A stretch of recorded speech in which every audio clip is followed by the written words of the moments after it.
இவர்கள் என் துதியை சொல்லி வருவார்கள். அவரை துதிக்கணும், அவருடைய நாமத்தை நம்ம மகிமைப்படுத்தணும், அவருடைய நாமத்தை பிரசாபப்படுத்தணும். அதற்காக தான் என் தேவனாய் கர்த்தர் நம்மை சிருஷ்டித்தாரா, உண்டாக்கினார்.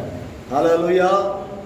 ஆவியோடும் உண்மையோடும் தொழுது கொள்ளுகிற ஜனங்களை உண்டாக்குகிற ஊழியக்காரர்களை எழும்பணும். ஹல்லேலூயா. நாம் ஜெபத்திற்கு நேராக நாம் கடந்து போவோம். 2 கொரிந்தியரின் புத்தகம் 6ஆம் அதிகாரம் 3வது வசனத்தை வாசிப்போம்.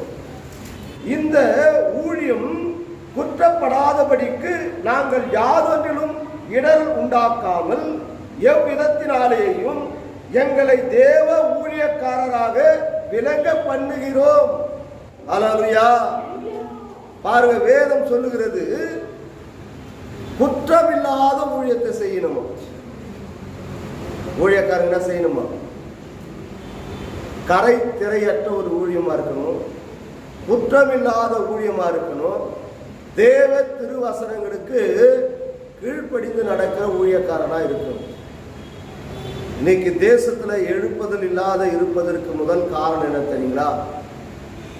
கடைசி நாட்களிலே வஞ்சக உபதேசக்காரர்கள் வருவாங்க, கூடுமான மட்டும் தெரிந்து கொள்ளப்பட்டவர்களை வஞ்சிப்பாங்க, கள்ள போதகர்கள் வருவாங்க, கள்ள தீர்க்கதரிசிகள் வருவாங்க, தெரிந்து கொள்ளப்பட்டவர்களே வஞ்சிப்பாங்க, சத்தியத்தை அறிந்திருப்பாங்க, வேத வாக்கியங்களை என்ன பண்ணியிருப்பாங்க, இரவும் பகலும் தியானித்திருப்பாங்க. ஆனா இந்த தேவனுடைய திருவசனுடைய கண்கள் என்ன பண்ணப்பட்டிருக்கு? மறைக்கப்பட்டிருக்குமா? அவனுடைய இருதயங்கள் தேவ திருவசனங்களை தியானிக்காதபடிக்கு அந்தகார இருளில் சிக்கிக் கொண்டிருக்கும். ஹல்லேலூயா. அதனால்தான் கர்த்தர் சொல்லுகிறார், இந்த ஊழியம் குற்றப்படாதபடிக்கு நாங்கள் யாதொன்றிலும் இடர்கள் உண்டாகாமல். இடர்களே இருக்கக்கூடாது ஊழியத்தில்.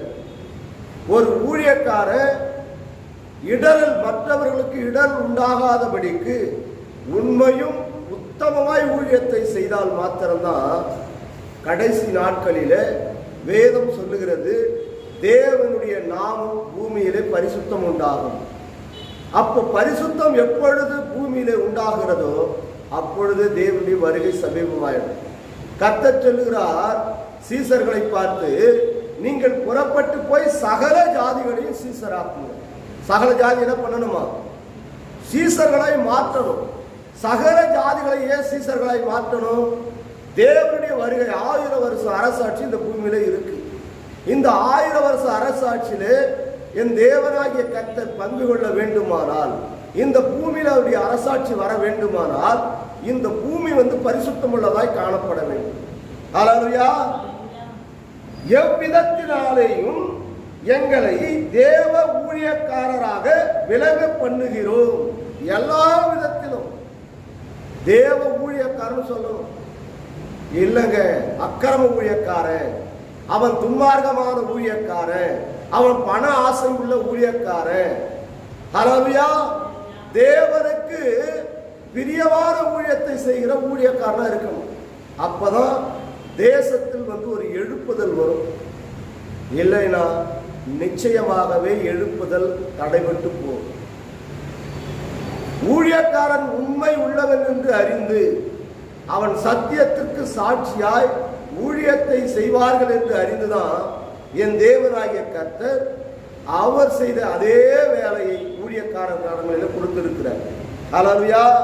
ஆனால் அந்த வசனம் சொல்லுகிறது, இந்த ஊழியம் குற்றப்படாதபடிக்கு நாங்கள் யாதொன்றிலும் இடர் உண்டாக்காமல் எவ்விதத்தினாலேயும் எங்களை தேவ ஊழியக்காரராக விளங்க பண்ணுகிறோம். எப்பொழுதும் தேவ ஊழியக்காரனாக மற்றவர்கள் எண்ணும்படியாக ஊழியக்காரன் நடக்கும். அதனால்தான் எழுப்புதல் இல்லை.